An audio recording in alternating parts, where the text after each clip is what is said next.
Golden State Media Concepts Baseball Podcast.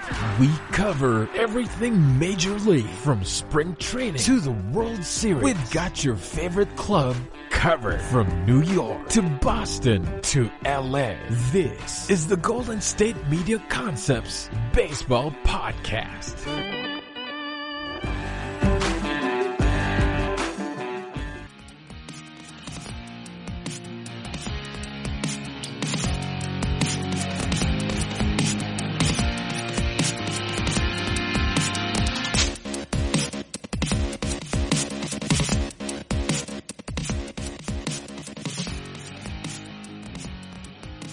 Welcome into another edition of the GSMC Baseball Podcast, brought to you by the GSMC Podcast Network.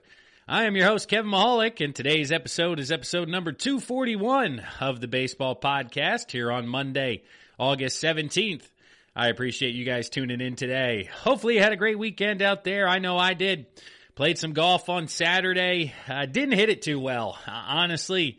Hit the ball too many times to tell you guys what the score was here on the podcast. It was a shorter course. It was more target golf and less whack it as far as you can golf, which is more fun to people like myself who aren't the most excellent golfers out there. But going iron to iron on a par 4 is not necessarily how you drew it up, even though it may be the smart play. So I enjoyed hitting the driver, letting it fly, losing a couple of balls. But it was a beautiful day, high of about 83.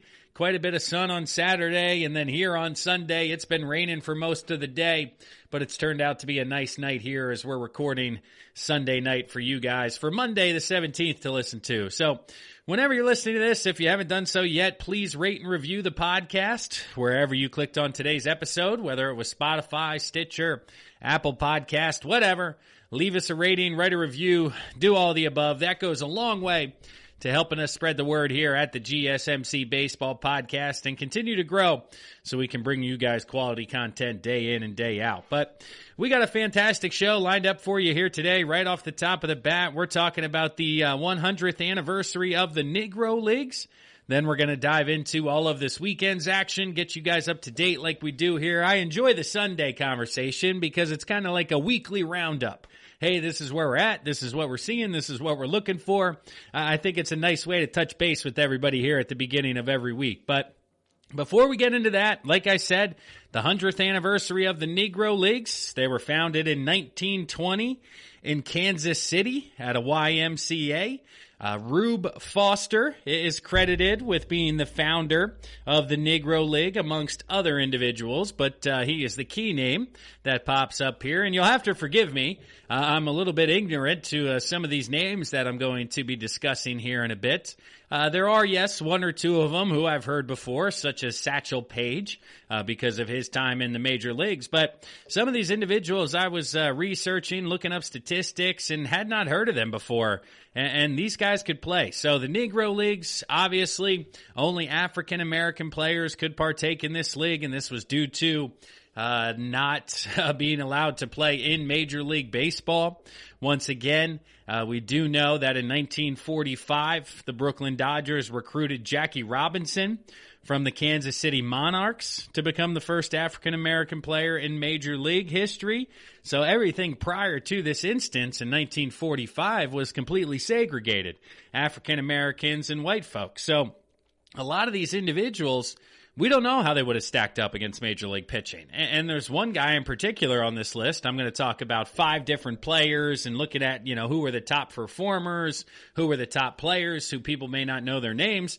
And like I said, doing research, there were some of them on here where I was like, my goodness, I would have loved to have seen this guy in the major leagues so we can actually have a relevant conversation, apples to apples style. But of course, up until Jackie Robinson, they weren't allowed to play. So the Negro League took place of that. It took place within 8 teams. It says here Chicago had a couple of teams. There was a Cuban, Ohio, Detroit, Kansas City, Indianapolis, a couple of different cities took place in this league. And right now there's still a museum in Kansas City where actually Major League Baseball and the MLBPA donated a combined $1 million to the museum here just recently as Black Lives Matter and social injustice and making people like myself aware of the history of African Americans, because we've discussed it. Well, we haven't here on the podcast, but I've had discussions with my friends about how the education system really pushes for the white history side of things. They really don't talk to you about the African American side of the United States history, let alone baseball history, which is what I'm going to dive into here over the next 10 minutes or so in this first segment. But let's do that now. Let's talk about some players who played in the Negro League. I have 5 individuals I wanted to talk to you guys about. If you do some research into who are the top players in the league, there's about 10 or 15 names that are very common that you will see across multiple platforms. I decided to take 5 of those individuals and kind of dive into them a little bit in more detail. Now, I'm not giving these a ranking. This isn't a 1 through 5, 5 through 1, top to bottom type of thing. This is just 5 names where I was able to look up statistics, kind of learn a little bit more about everybody. And the first guy, the one that everybody knows, is Satchel Paige. He's a Hall of Famer. He's a 2-time All-Star in Major League Baseball. He also won the 1948 World Series. But something that I learned once again, and I don't think I realized, was he made his Major League debut in 1948 at the age of 41.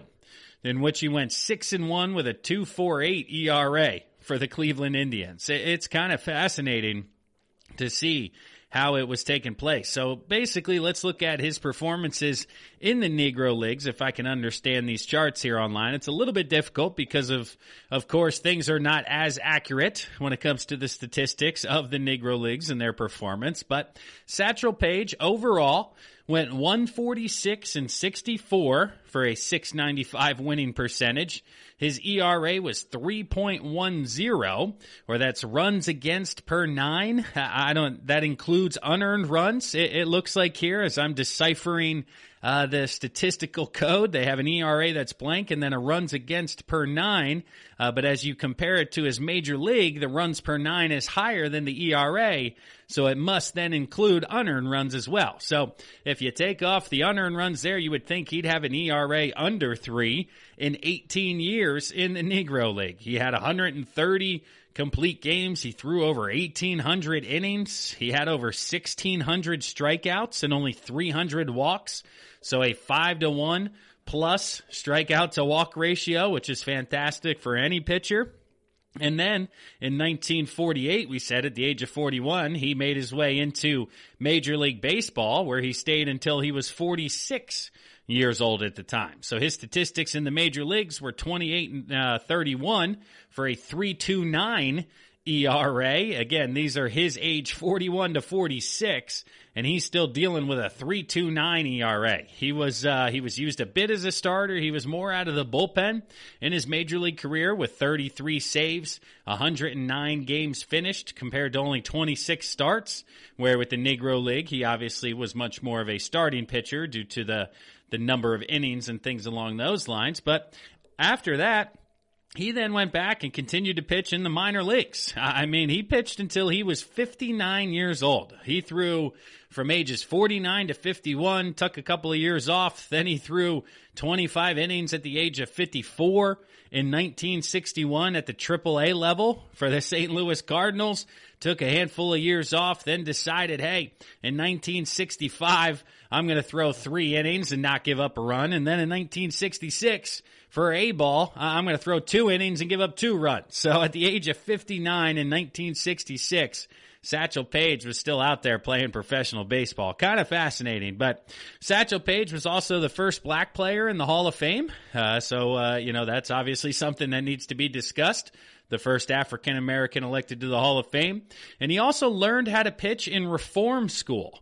Doing some research on Satchel Paige, he actually got sent to juvenile, not prison, reform school was the term that kept being used in the article, where as a youngster, he was throwing the ball against the wall, and one of the wardens thought he had some talent, made him play on the team there, taught him how to pitch, and he was later quoted as saying he gave up 5 years of his life to learn how to pitch, and that's where he learned how to throw in reform school, basically as a juvenile. So turned it into a heck of a career, throwing until he's 50-some years old, 58, 59, kind of fascinating to think about who could potentially ever do that again.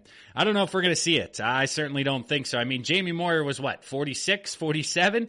Throw another 10 years on Jamie Moyer? My goodness, couldn't imagine somebody that age out there competitively in a professional game. But the next individual I want to talk to you about is Buck Leonard, a first baseman for the Negro Leagues. Let's see, he was an 11-time All-Star. He played for one team for his entire 15-year career in the Negro League. He played from the year 1934 to 1948, so never made the transition over to Major League Baseball. He was elected into the Hall of Fame 1 year after Satchel Paige, and he also had offers to play in Major League Baseball, but at that time basically said, hey, I'm 39 years old, I'm washed up, I'm over the hill, I don't want to embarrass myself. So he turned him down and stayed in Homestead and continued to play in the Negro League. But looking at career statistics for him, let's see, career batting average of .320 with 57 home runs and 251 RBIs. I mean, some of these guys hitting statistically, now it's only over about 127 plate appearances, so you're looking at 30, 40 games that the Negro League played at a time. So, of course, these statistics are much more condensed. I mean, that's even less than the 60-game season we're looking at. If you think you get 3 at-bats a game for 60 games, that's 180 plate appearances right there. So think about, the shortened season, 40, 45 games, but it's still impressive to see a guy hit .417 over the course of a complete season. He had .533 over an even shorter season at one point during his career.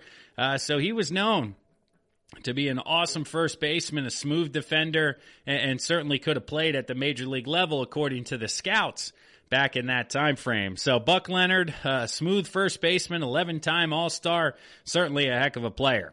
Next up, we got the Cool Papa Bell. I mean, come on. Is there a better name than Cool Papa Bell?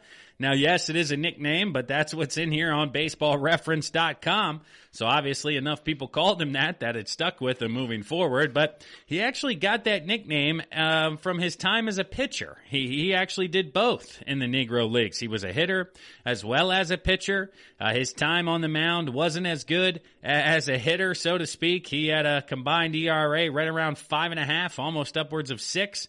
But nothing seemed to rattle him. He never seemed to get, too worked up or anything out there.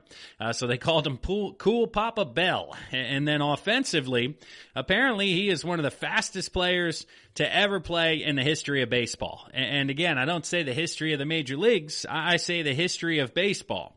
Now, Satchel Paige has been known to give an audio clip or two. And if this guy was around in the year 2020, he would have so many followers on TikTok, Instagram, whatever it is, because he just has unbelievable quotes. He talked about he saw Cool Papa Bell one time hit a line drive right past his head, and by the time he turned around to watch it go up the middle, it almost hit Cool Papa Bell when he was sliding into second base. And, everybody's heard the other one where he's so fast that he could get back into bed before the lights went off. And apparently there was some truth to that story because they stayed in a hotel one time where the light switch was shorted and it would flicker and it wouldn't respond right away. So there was a delay. So he did actually make it into bed before it got dark and jokes like that moving forward. But fascinating to kind of see here. I know stolen bases. Here they are. I found them. All right. 21 years for Cool Papa Bell. He had 167 steals. But once again, that is, completely underreported. There was one time later he was quoted as saying he had 5 hits and 5 steals in one game, but it wasn't recorded because they forgot the scorebook. So nobody was keeping score outside of what the final was. They weren't targeting what each individual player was up to. So Cool Papa Bell, pretty much a speedster center fielder out there, but a heck of a fun player to watch. I can only imagine back in the day. So the last 2 guys here, let's see. Oscar Charleston. He's a left-handed hitter and thrower. Let's see here. What else? What do I have written down? He won 2 batting titles, and he was a center fielder. And his career actually started when he enlisted in the military. He was over in the Philippines, and he enlisted in the military baseball team. And then when he came back from serving, went into the Negro Leagues, where I'm trying to break it down. It looks like all different levels. He played across 26 different seasons. He had 164 home runs, 684 RBIs, total for his entire career. Now, some of that is not at the Negro League level. There is some within Cuban baseball, Mexican baseball, independent baseball. So they don't have it lined up where I can break it down for you here easily to communicate. But it's known that Oscar Charleston was one of the best overall hitters in baseball. Like I said, 2 different batting titles. There were multiple years here. As I scroll down and go ever so slowly for St. Louis, when he was 24 years old in 1921, he hit .444 over 183 at-bats. So there you go. That's closer to the 60 games we're talking about, 3 per game, hitting .444. And this one's even more impressive. Okay, so as the league continued to grow, we're now in the year 1925. Let's see, Oscar Charleston's playing for Harrisburg in a total of 301 plate appearances. So that's about a half a major league season. These guys get 500-600 at-bats. So you're talking about 300 plate appearances, and he hit .451 with 20 home runs and 35 RBIs to win MVP. So very impressive that year from Oscar Charleston. People still talk about it being one of the most impressive years in the history of baseball. When was the last time somebody hit 400? Obviously, everybody knows the answer to that one. We've been talking about it for months now. Can somebody do it here in real life in Major League Baseball in 2020?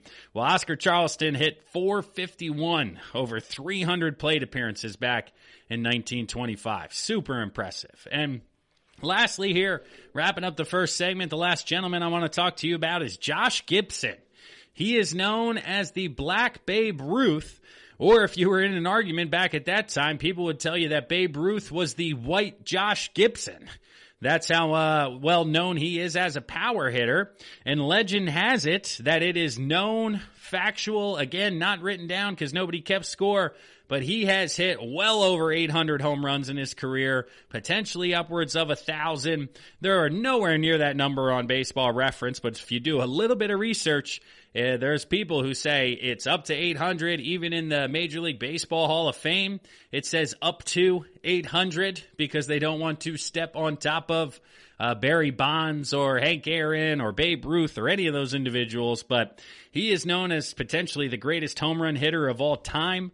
He was a catcher, which makes it even more impressive that somebody from behind the dish could hit with such power. He was a 10-time All-Star, and this is factual information. Now, once again, the 800 to 1,000 is obviously a range, but one time he was taking batting practice at Yankee Stadium, and he hit a ball to center field 2 rows from beyond exiting Yankee Stadium, which was later measured at 580 feet.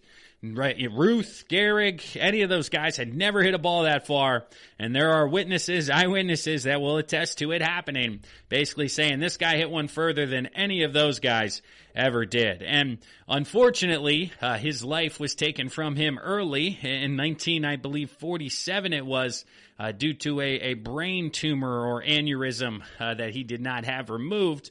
He passed away before he could get his shot in Major League Baseball, with Jackie Robinson making the transition right as his last year in the Negro League was coming to a close. So Jackie Robinson, Satchel Paige, Buck Leonard, Cool Papa Bell, Oscar Charleston, Josh Gibson. Shout out to you guys. Shout out to the Negro League for a 100-year anniversary. If you're ever in Kansas City, I've been told you need to check out the museum. It's extremely well done.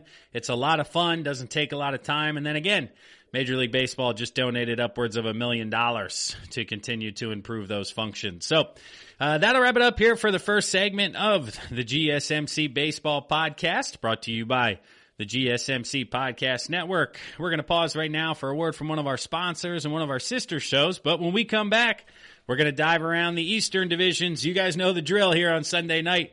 Let's talk about this past week, what's going on with each squad, and where we would be if the season ended today. So stick around, everybody. I'm your host, Kevin Mahalik. We'll be right back. This is your ultimate stop for everything sports. The Golden State Media Concepts Sports Podcast. Should I say more? From the NFL, MLB, the NBA to MMA, it's all in here. The Golden State Media Concepts Sports Podcast. Listen now.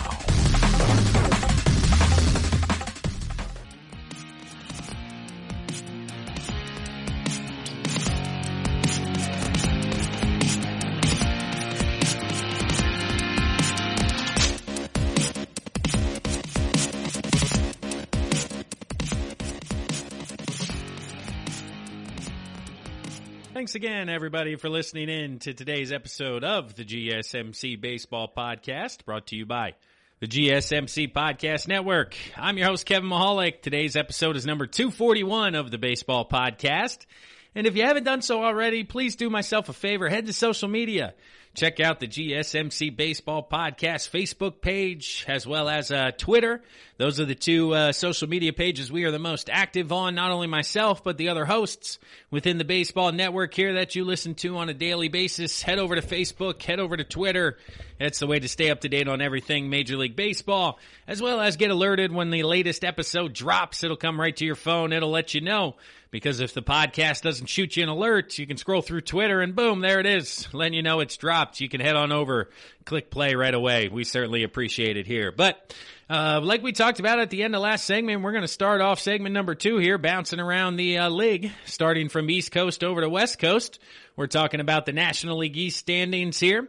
You got the Miami Marlins still in first place. They're continuing to hang on.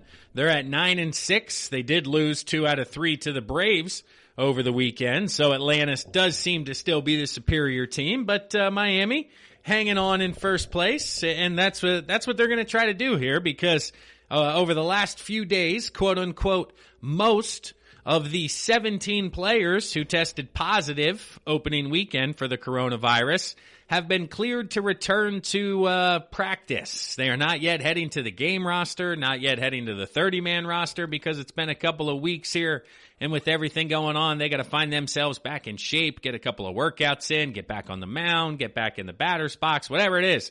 But they are basically saying that a lot of these individuals, including the ace of the staff, the starting shortstop, a couple of other pitchers, so this team's really made up of the Bad News Bears right now, is hanging on to that first place mark. So they're looking to get everybody back August 28th in a little bit over a week here to get the squad back together. But offensively, Jesus Aguilar continues to look like a fantastic signing, hitting .286 with 4 home runs and 15 RBIs, as well as Brian Anderson with 4 home runs and 14 RBIs.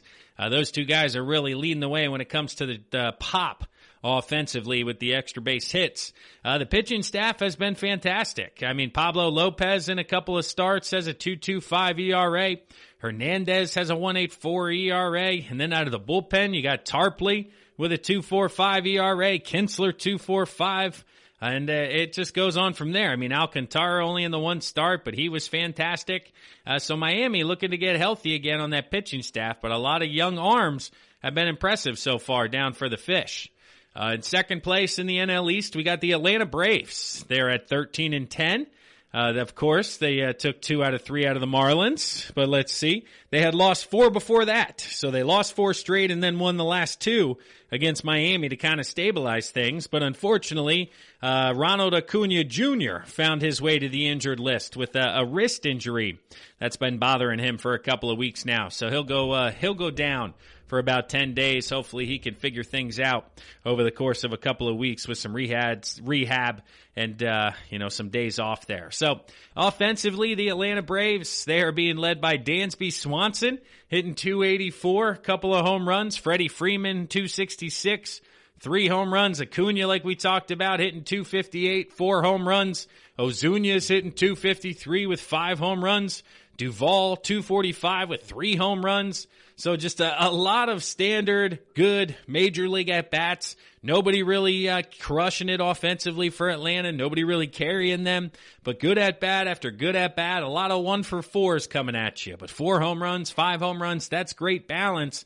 And that means one night, if somebody's struggling, somebody else can step up and pop one out for you. From a pitching side of things, you got Fried with a 1.24 ERA in 5 games started. He's been fantastic. Outside of that, the rotation, not so much. I mean, you got Toussaint, Wright, and Newcomb, ERAs all over 7. So it has not been good for Atlanta. And yet they are still 13-10 and most likely the favorite in the NL East. So they have problems when it comes to potentially dreaming big with World Series aspirations. But making the postseason this summer for the Atlanta Braves really shouldn't be a problem at all. Next up, you got the Philadelphia Phillies in third place at 8-9. They were swept by the Baltimore Orioles and then turned around and swept the New York Mets. So are the Orioles that good? Are the Mets that bad? or who are the Philadelphia Phillies is basically what we're trying to figure out here from a fan's perspective. Bryce Harper's leading the way offensively. He has been a ton of fun to watch. He is hitting .364 with 4 home runs, 12 RBIs. But one thing that doesn't happen often, that's happened so far, is he has 12 walks to 11 strikeouts. So walking more than he's striking out, putting the ball in play, an on-base percentage of almost 500, an OPS just shy or just over 1,100. He has been everything that we've wanted him to be and more from a fan's perspective. We talked about an MVP candidate. He has certainly done that so far with his statistics early on. JT Realmuto has 8 home runs in 16 games. He's led the way with the pop, hitting in the 4-hole, 20 RBIs, hitting 300. So those 2 guys at the top of the list are going to be the 2 guys that you're looking to invest in from a future perspective. And then you bring up Alec Baum, who's now been up for 4 games, their top prospect in the system, hitting .286 with a couple of doubles. So he hasn't left the yard yet from a big league perspective, but is putting a nice swing on the ball. He was, really tentative in summer camp as well as spring training, but you've seen they've been working on it down in the taxi squad, and now he's really trying to put a charge in the ball and actually hurt the baseball as opposed to just defending himself with a stick up there. In 4th place, you got the Washington Nationals at 8-11 here early on. They are continuing to battle injuries.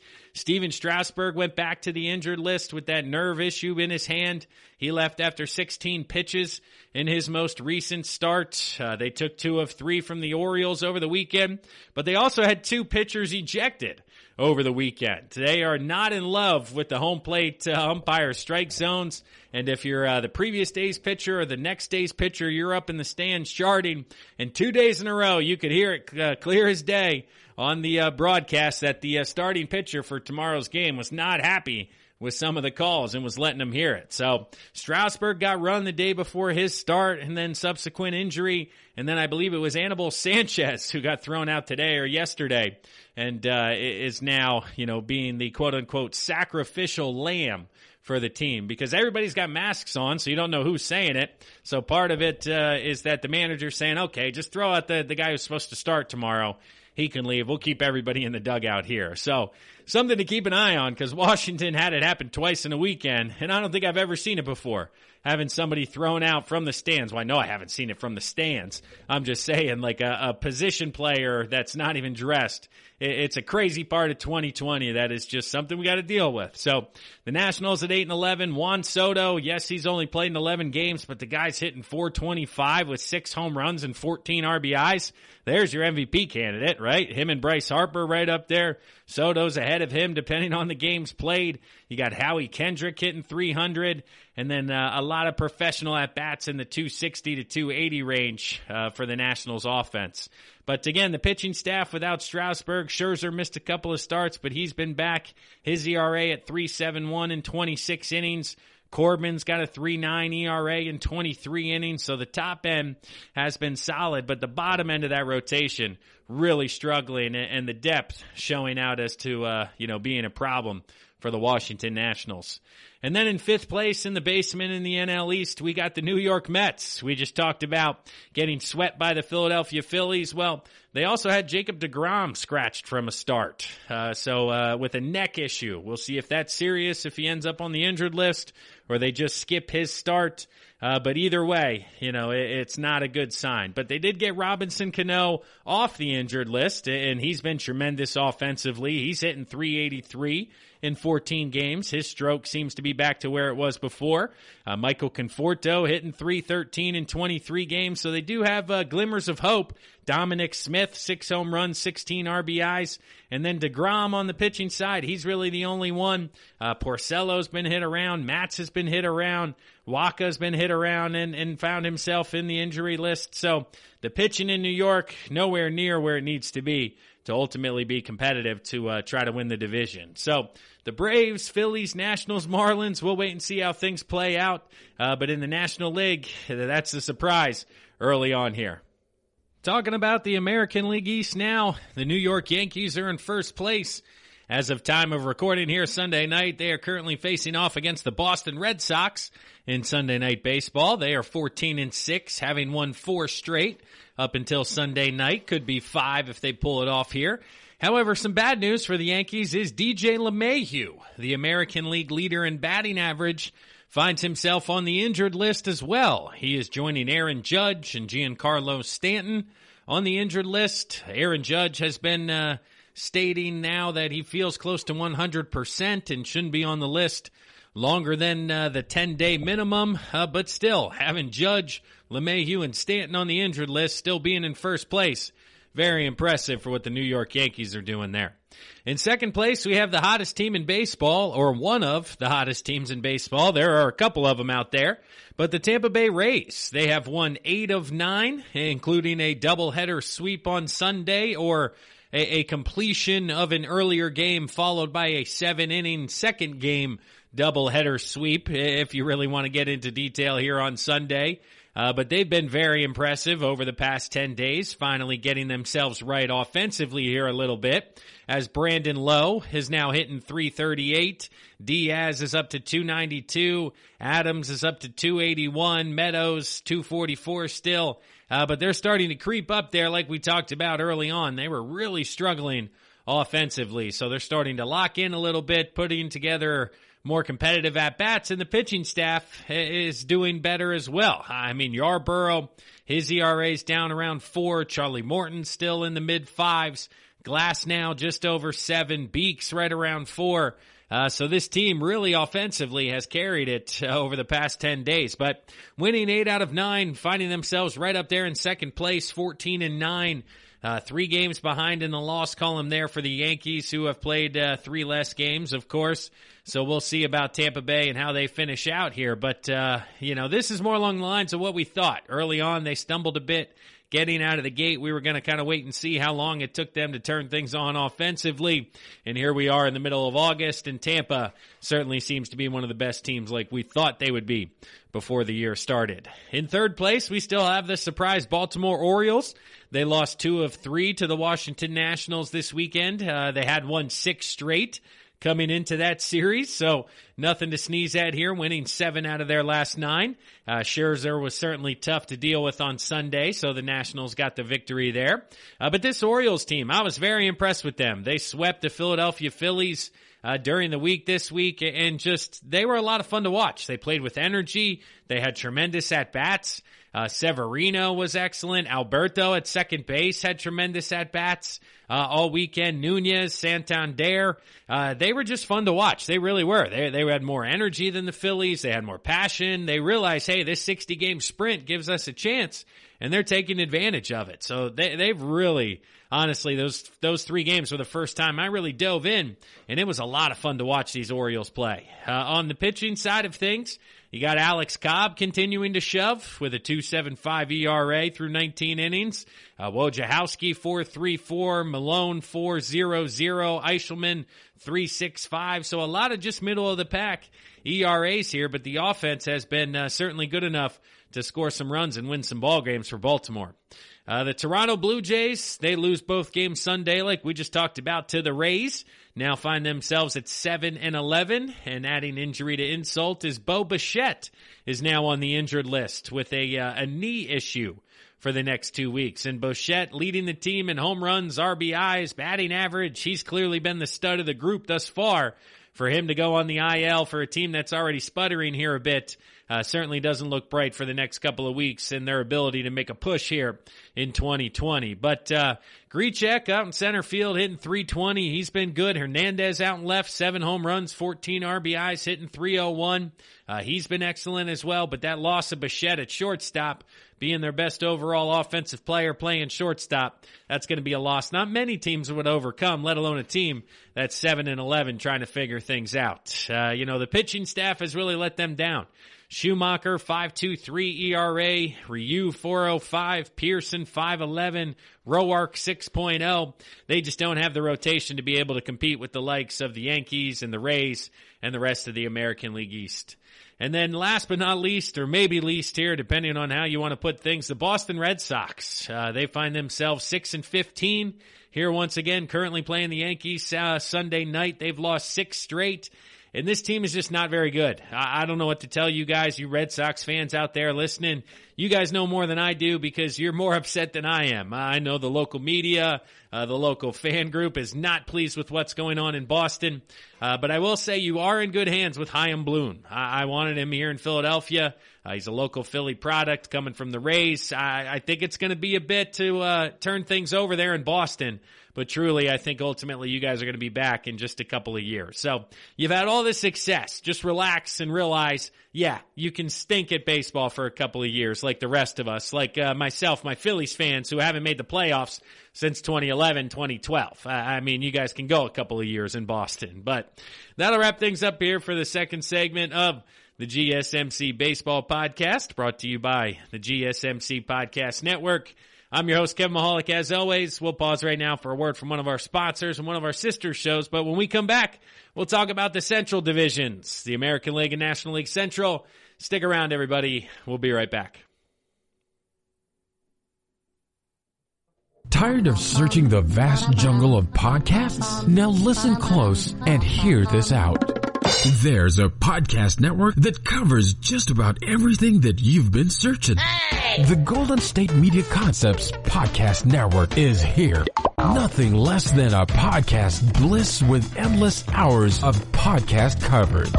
From news, sports, music, fashion, cooking, entertainment, fantasy, football, and so much more. So stop lurking around and go straight out to the Golden State Media Concepts Podcast Network. Guaranteed to fill that podcast itch. Whatever it may be. Visit us at www.gsmcpodcast.com. Follow us on Facebook and Twitter and download us on iTunes, SoundCloud, and Google Play.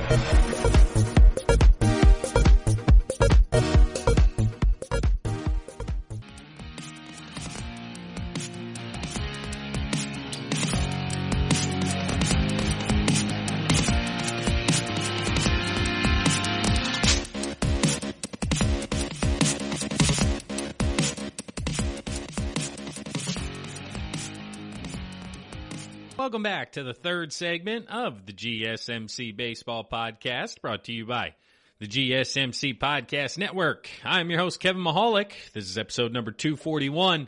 If you haven't checked out the other podcasts within the GSMC Podcast Network, do yourself a favor.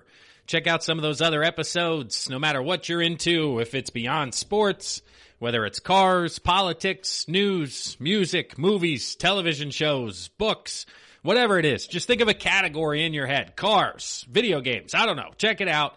GSMC Podcast Network has a podcast that talks about it with some excellent hosts. We're in a group chat all together. There's some good people, some good content being produced for you guys on a lot of different topics. So just type in GSMC Podcast into the search bar. It'll pull up a lot of the different episodes within the network for you guys to listen to. So, jumping back into things here, the third segment, we are talking about the Central Divisions. Let's start out with the American League Central this time. And this division as a whole really seems to be stabilizing itself. Where the teams are right now is, I think, very close to where they will finish, as well as the winning percentages. I think are relatively right around where I think we're going to end up after 60 games. Starting off at the top with the Minnesota Twins, who were 14-8. They won 2 of 3 against the Royals this weekend. That was a nice bounce back for them against the Royals, since the Royals swept them a little bit over a week ago. So the Twins getting a bit of revenge this past weekend. Nelson Cruz continues to dominate and put up numbers. He homered a couple of times, one time in each game on Sunday during the doubleheader sweep of the Royals. They played 2 of them on Sunday since there was a rain out this past Thursday, or Friday it was, I believe. As well as the Twins plus 35 run differential is actually the highest in the American League. So the Twins are off to a good start. Like I talked about, Nelson Cruz hitting .342, 6 home runs, 21 RBIs. Next up is Jorge Polanco hitting .296 for him.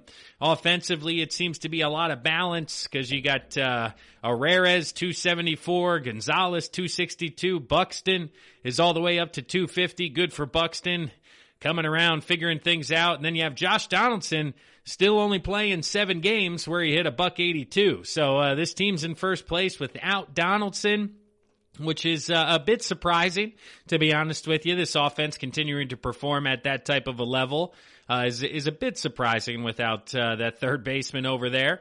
On the pitching side of things, let's see here.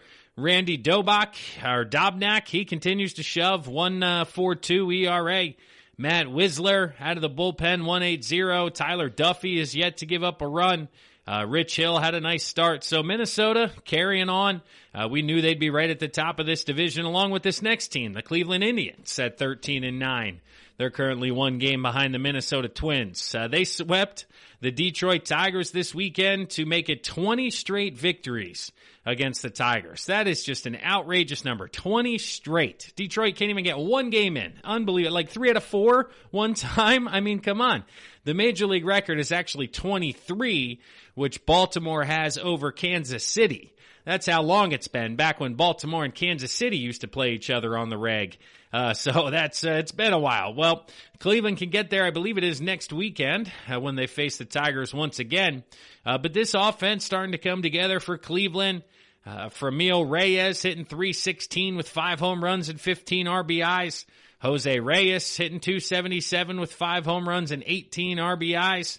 Lindor struggling a bit on the average, but does have 4 home runs, 13 RBIs, 5 doubles.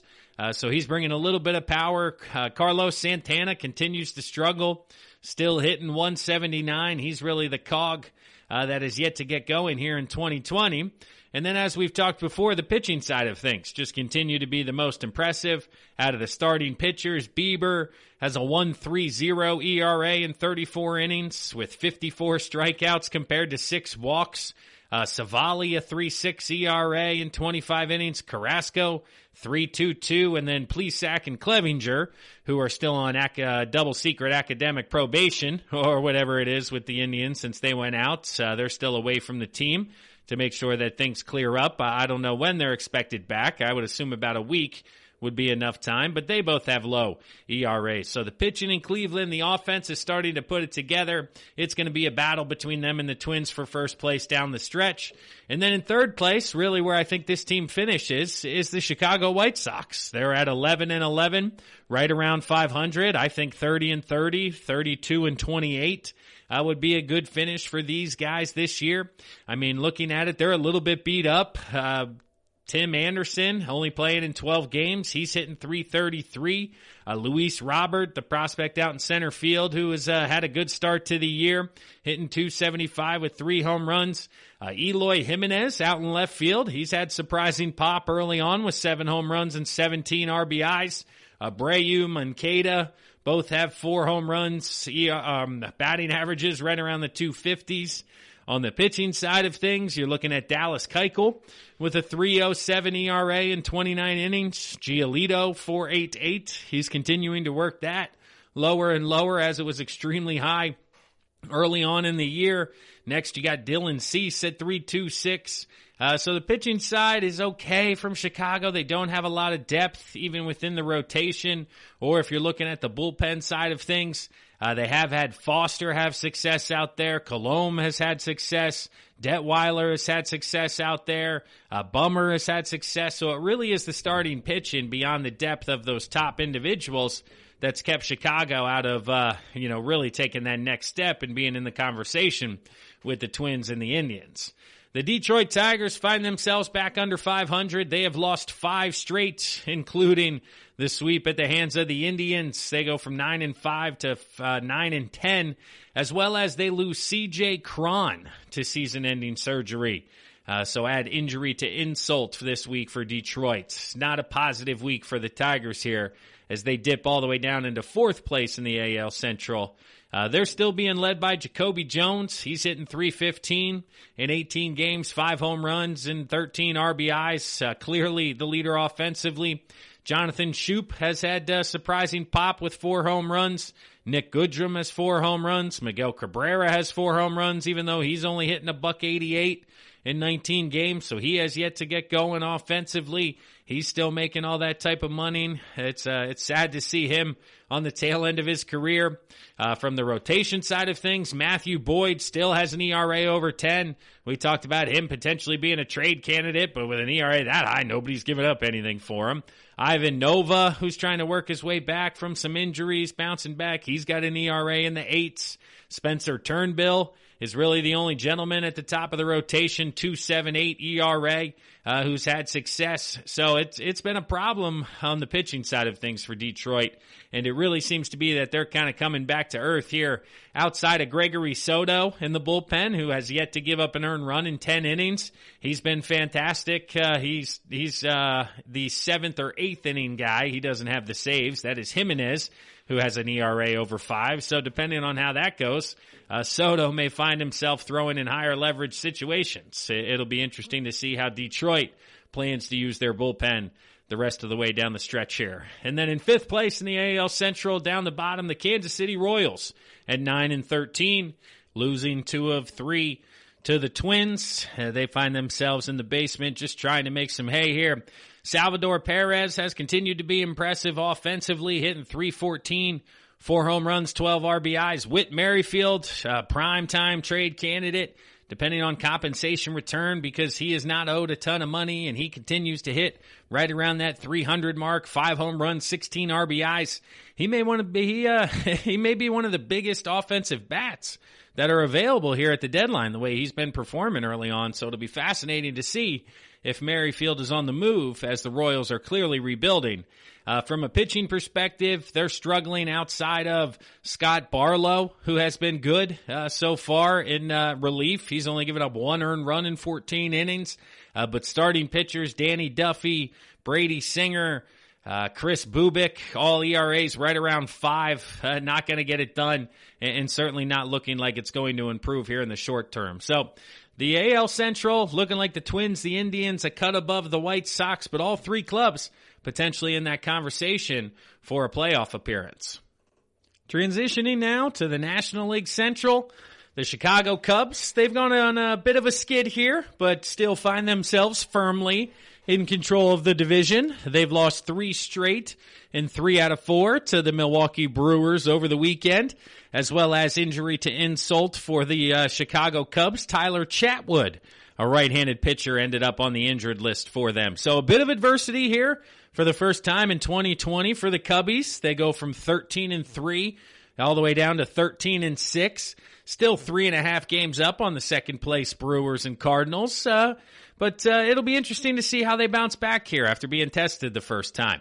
I mean, offensively, they're being led by Ian Happ, hitting .310 through 19 games. Jason Hayward hitting .280, hasn't been bad. Anthony Rizzo, .246. Schwarber, .238. Contreras, .233. Baez, only hitting .203. Chris Bryan hitting .182. So it's not like offensively they've been a juggernaut. I mean, their pitching has been the difference maker thus far, with Hendricks an ERA at 3, Darvish under 2, Lester under 3, Mills under 3, the bullpen of Jeffress under 3, Sadler under 3. It's only the closer, oh my God, who can't figure it out. Craig Kimbrell with an ERA of 13.50 continues to look like a horrible signing in the bullpen for Chicago. So the starting pitching has been fantastic, which has led to this point. The offense is now going to have to start to pick things up and find their groove here if they're really going to want to have a chance to sustain this through the rest of the summer here. The Brewers, like I said, find themselves now in second place at 10-10, winning 3 straight against the Cubbies. Yelich's home run led to a victory. Garcia had a double in extra innings, and then a 6-5 victory here on Sunday.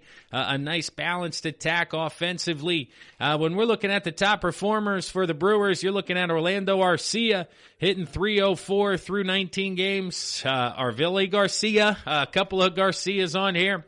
And let's see, he's hitting .234. So this offense has continued to struggle. I mean, Yelich is still hitting .194.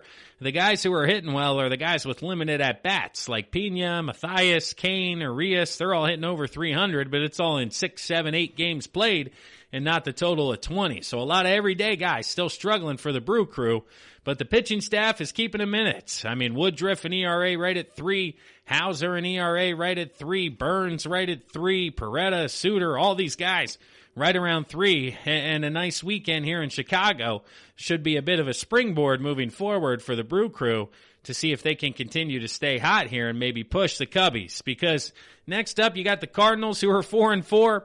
They're back in action. They took 2 of 3 over the White Sox. They played for the first time in 2.5 weeks, I believe it was. It was the longest in-between games a Major League team has gone in over 100 years, and maybe ever in Major League Baseball. Nothing like this has ever happened before.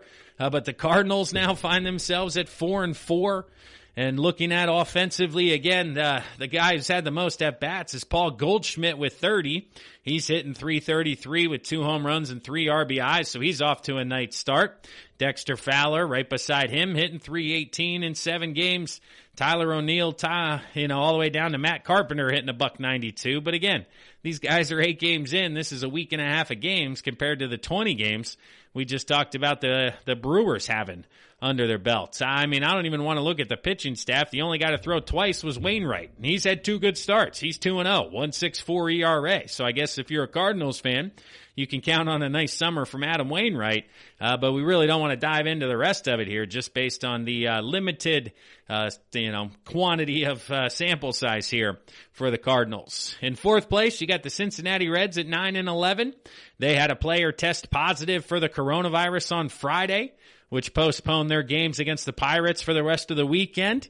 As of Saturday into Sunday, no other teammate has tested positive, so this has yet to become another quote-unquote outbreak like the Marlins and the Cardinals. This does seem to potentially maybe just one individual had a bad case of delivery food or something like that, didn't go out and just still got unlucky numbers-wise. We're going to continue to be cautious in Cincinnati Sunday into Monday, Monday into Tuesday, I'm sure. There's really no timetable yet for their next game, but if it remains at one individual, I think it'll be sooner than later, which is the hope for all Major League Baseball fans, that we don't continue to have, instances like the Marlins and the Cardinals kind of be the norm here in 2020. So the Reds, we don't know when they'll be back, but at 9-11, they're a few games out of first place here on the fringe of playoff contention. Offensively, Nick Castellanos has fallen back a bit, all the way down to 267. Does have 8 home runs and 19 RBIs. Jesse Winker has been much better for them in 20 games, hitting .365 with 5 home runs. So the left fielder out there, if you don't know that name yet, check it out. Jesse Winker leading the Reds offensively. But just like the Indians, the Reds, their calling card is the pitching staff. Sonny Gray, 2.05 ERA in 30 innings. Castillo, 3.91 in 23 innings. Trevor Bauer, 0.93 in 20 innings. So having a rotation of those 3 guys at the top has been the recipe to keep them afloat until offensively they can figure things out. And then in the basement here, we got the Pittsburgh Pirates at 4-14. They were scheduled to play the Reds, and we'll see what happens moving forward for them, if they'll continue or they'll have to get postponed here after the debacle in Cincinnati. It looks like they're going to try to get back at it Tuesday versus Cleveland. We'll keep an eye on that to see if anybody breaks out. But we're not going to spend a ton of time on the Pirates. They're potentially the worst team in baseball. But I do want to give a shout-out to Phillip Evans and Eric Gonzalez putting in some work offensively, hitting .360 and .350 respectively. So shout-out to you 2 guys trying to keep a job there in Pittsburgh. But the Cubbies seem to be the class of the NL Central, with the Cardinals, Brewers, and Reds kind of finding themselves there in that next tier of ultimately who wants second place and who's going to find themselves in the wild card discussion. But that'll wrap things up here for the 3rd segment of the GSMC Baseball Podcast, brought to you by the GSMC Podcast Network. We're going to pause right now for a word from one of our sponsors and one of our sister shows. But when we come back, we'll wrap up today's episode talking about the West Coast, both West divisions. It's going to be fun. I'm your host, Kevin Mahalik. Stick around, everybody. We'll be right back. Want to know the latest in soccer? Then listen to the Golden State Media Concepts Soccer Podcast. From MLS, the World Cup, and the Premier League, we've got you covered. The latest updates, the hottest matches, and news on the league's top players. It's the Golden State Media Concepts Soccer Podcast. David Beckham scores the goal to take England all the way to the World Cup finals. Listen now.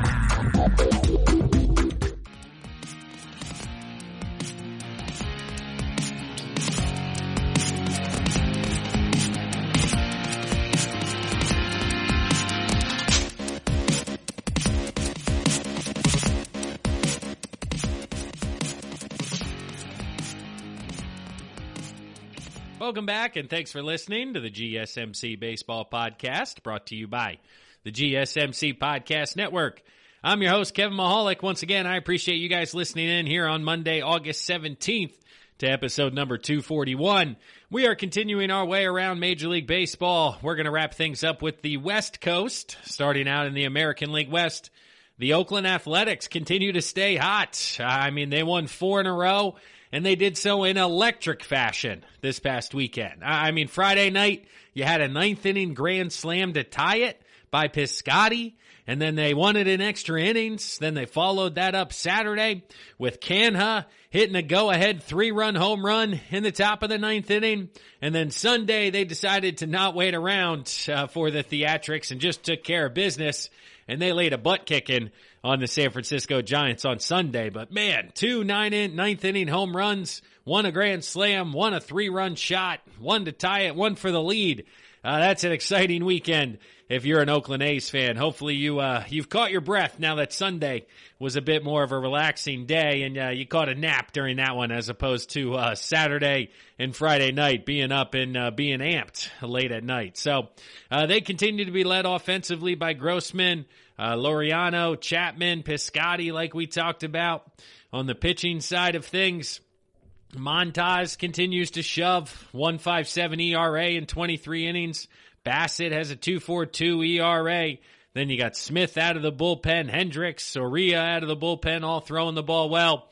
And they're at 16-6 at first place. They seem to be finding a groove and finding themselves looking back on everybody else. The Houston Astros, they've stabilized things. Okay, they've won 5 of 6.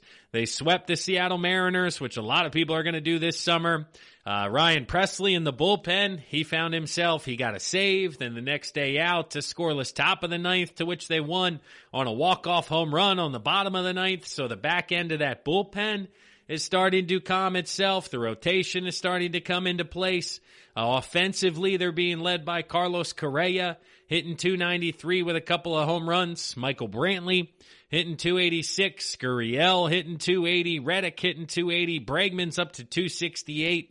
So they seem to be catching their breath, exhaling. They've gone through a couple of different scuffles with the Dodgers, with the A's, and they're finding their footing and trying to, move forward here. On the mound, Zach Greinke is leading the way at 2.53 ERA. Javier has a 2.91 ERA in 21 innings.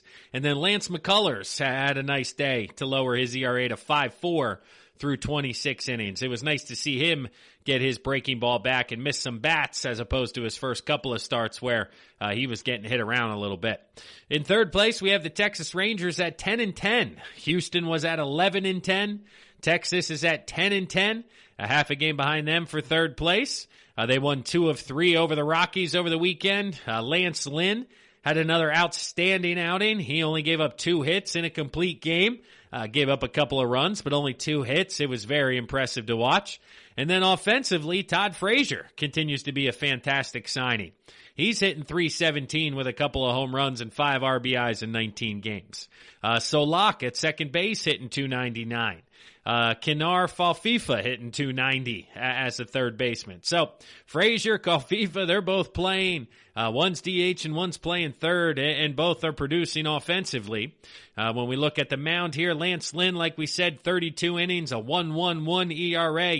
He is in the conversation for that Cy Young here as we're a couple of weeks in Kyle Gibson, solid 3.74 in 21 innings. Mike Minor trying to figure it out. He could potentially be trade bait at the deadline here over the next couple of weeks, but his ERA over 5 doesn't really lend you to get much in return.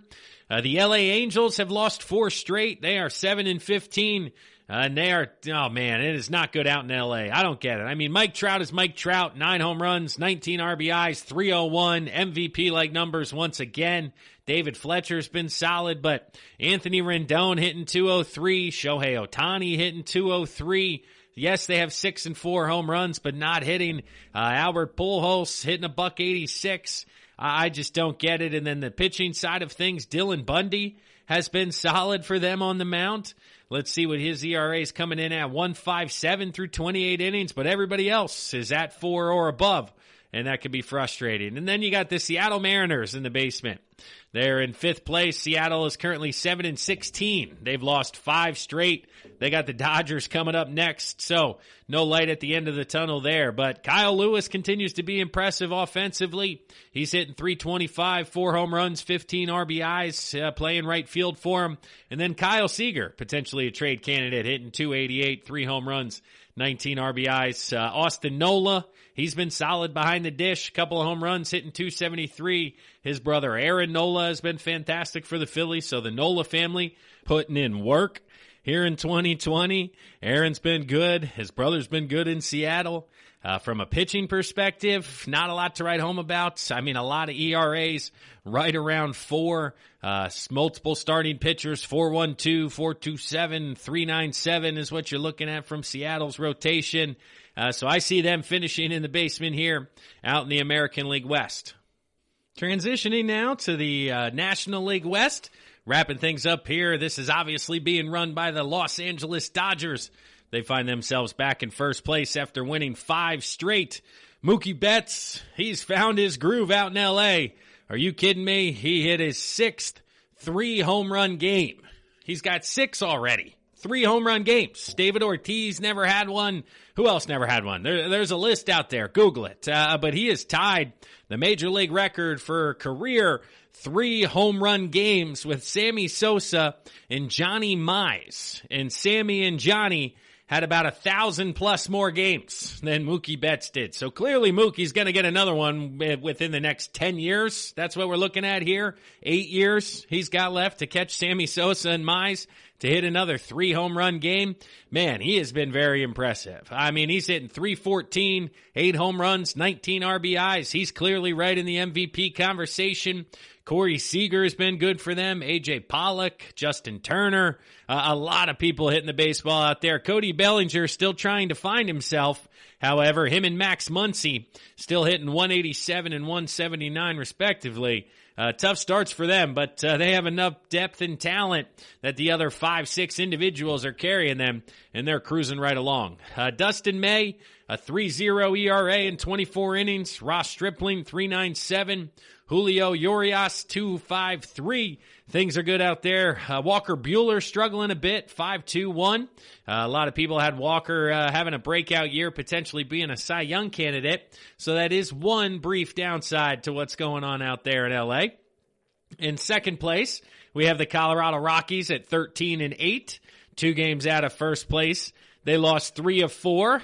They were able to win a game on Sunday to get back in it and get back on the right side of things heading into next week.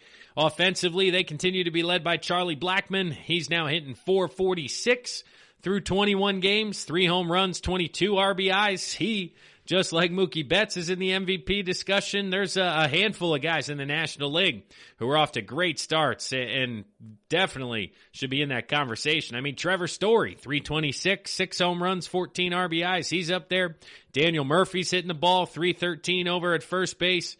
So the hitting side of things in Colorado has definitely carried the pitching side, but it has been impressive. It's been up and down. I mean, Marquise, 2.25 ERA, Freeland, 2.45. Those guys have been good. John Gray had a nice outing, which lowered his ERA to 5.7. So Colorado, I think, is going to have a little bit of staying power to stick around. I don't think they're going to be, kind of an early couple week wonder and fade. I'm not sure if they'll stay ahead of the D-backs Padres. I think they're going to be in this next batch here, which is what we've seen, because now the Diamondbacks are all the way up in third place. They've won 5 of 6, including a sweep of the Padres over the weekend to get to 11-11. Offensively, they're led by Starling Marte hitting .351. Ketel Marte hitting .337, Peralta .321, Walker hitting .291. So this offense is starting to find itself. I mean, Cole Calhoun, he's now got 6 home runs and 17 RBIs. So he's struggling a little bit in the average, but the power swing has certainly been there. On the pitching side of things, they've gotten great outings from Merrill Kelly, a 1.71 ERA, Zach Gallen, 2.74 ERA, Alex Young out of the bullpen, 3.6. Taylor Clark, 2.70. So they're starting to find out who they need to use. Madison Bumgarner still really struggling. Robbie Ray really struggling. So the guys that they thought they could count on are struggling, and some other guys are stepping up. So if the veterans, Robbie Ray and Bumgarner, can eventually right the ship, this Diamondbacks team may be better and may find themselves above the 500 mark and in second place out here in the West. In fourth place, we got the San Diego Padres. They've lost 5 in a row. Like we said, got swept by the Diamondbacks, but dumped 2 straight before that as well. This is really the first type of adversity that the Padres are going to witness here as a team. Like I said, they got a young team. We all know that moving forward. Fernando Tatis hit his 9th home run. He's still hitting .300 with 9 home runs and 21 RBIs. But this team, once again, this is their first losing streak. Is Manny Machado going to be able to be that veteran that gets them back on course? Is it going to be, let's see, who else could it be out here? Eric Hosmer at first base. That's who I'm looking for to potentially right the ship. Because on the pitching side of things, they're extremely young. Yes, they're talented. The arms, Garrett Richards, Dinelson Lamet, Chris Paddock, Zach Davies, all these guys have upside, but they've also never gone through a 5-game losing streak at the major league level. So the last place team here, the San Francisco Giants, man, they are struggling here a bit. They are 8-15, lost 6 of 7. Gabe Kapler's under fire once again for how he's managing the bullpen, how he's managing the lineup. They're minus 43 in run differential. So really even haven't been that competitive, even though they are 8-15. I mean, offensively, Donovan Solano, he's been awesome. He's hitting .403. Austin Slater hitting .317. Mike Yastrzemski, he's an MVP candidate early on. 5 home runs, 16 RBIs, hitting .305. Wilmer Flores hitting .291. But the pitching side of things, man, it's bad out there in San Francisco. When the best ERA is a 3.5 or a 2.3 out there in the bullpen even, and everybody's above that, that's when you know you're running into problems. But wrapping up today's episode, like we usually do here at the GSMC Baseball Podcast, here on Monday. I appreciate you guys listening in once again. Let's look at the playoffs and where things currently stand. There have been some changes since last week when we talked about it with you guys. In the American League, starting out, your top 3 divisional winners in order. The Oakland A's number 1, New York Yankees number 2, Minnesota Twins number 3. Then you go to the second place team in the division. This is where we start to see the changes. Number 4, Tampa Bay Rays. Number 5, Cleveland Indians. Number 6, Houston Astros. So those are your top 6. So it would be Twins, Astros, Rays, Indians. Those would be 2 fantastic postseason series that I would love to see. So I just love these names and where they're falling here. And then number 7 stays the surprise with the Baltimore Orioles above 500. And then at number 8, you have the Rangers and the White Sox who are right at 500. You have a few more teams a game under 500. So it does seem to be that the way things are going, that 500 mark is going to be the bubble for the 8 teams in the playoffs. And if we were going to the original 1, 2, 3, 4, it would be Tampa and Cleveland a few games over. So I'm a fan of the expanded playoffs, getting the excitement, allow Baltimore to continue to play great fundamental baseball with a lot of energy, enthusiasm. Texas, Chicago, let these markets join in possibly having postseason baseball. In the National League, you have the LA Dodgers at the top. They've overtaken the Cubs for the number 1 overall seed based on winning percentage. After those 2, you have the Miami Marlins, who are still in first place in the National League East. Then you go to your second place teams. The Colorado Rockies are the 4 seed based on winning percentage, just ahead of the Atlanta Braves. for that 4-5 matchup. And then in the 6-7 spot, you have the St. Louis Cardinals and the Milwaukee Brewers. They are tied at 500 for second place in the NL Central, but also 500 gets you into the wild card spot. You got the Diamondbacks at 11-11, the Brewers and the Cardinals. So you have 8 teams right there at 500 and quite a handful just under. The Phillies are just under. The Reds are just under. So again, 500 is getting you to the postseason right now. So there are no teams under 500 currently in playoff contention as of August 17th here. That's the first time I've said that in regards to postseason baseball. But, I mean, Braves, Rockies, Marlins, Cardinals, Brewers, Cubs, Dodgers, D-backs, that would certainly be entertaining baseball as well on the National League side of things. But that'll wrap things up for today. I really appreciate it. Once again, you guys listening. I know you can listen to anything out there. I mean, there's YouTube, Spotify, Pandora, and you're choosing to listen to myself in the GSMC Baseball Podcast. So that really does go a long way. I know it may sound cheesy from time to time, but I really do appreciate it because I enjoy doing this. I enjoy talking to you guys about baseball. So in order to continue to do that, you guys got to keep listening, keep sharing, keep subscribing, keep rating, keep reviewing, keep following on social media, keep doing all those things for me so we can continue to grow this community and continue to have fun here the rest of the summer. But once again, everybody, I am Kevin Mahalik. This is the GSMC Baseball Podcast. I'll talk to you guys again this Thursday. Enjoy your week till then, everybody. We'll talk to you soon. You've been listening to the Golden State Media Concepts Baseball Podcast, part of the Golden State Media Concepts Podcast Network. You can find this show and others like it at www.gsmcpodcast.com. Download our podcast on iTunes, Stitcher, SoundCloud, and Google Play. Just type in GSMC to find all the shows from the Golden State Media Concepts Podcast Network, from movies to music, from sports to entertainment, and even weird news. You can also follow us on Twitter and on Facebook. Thank you, and we hope you have enjoyed today's program.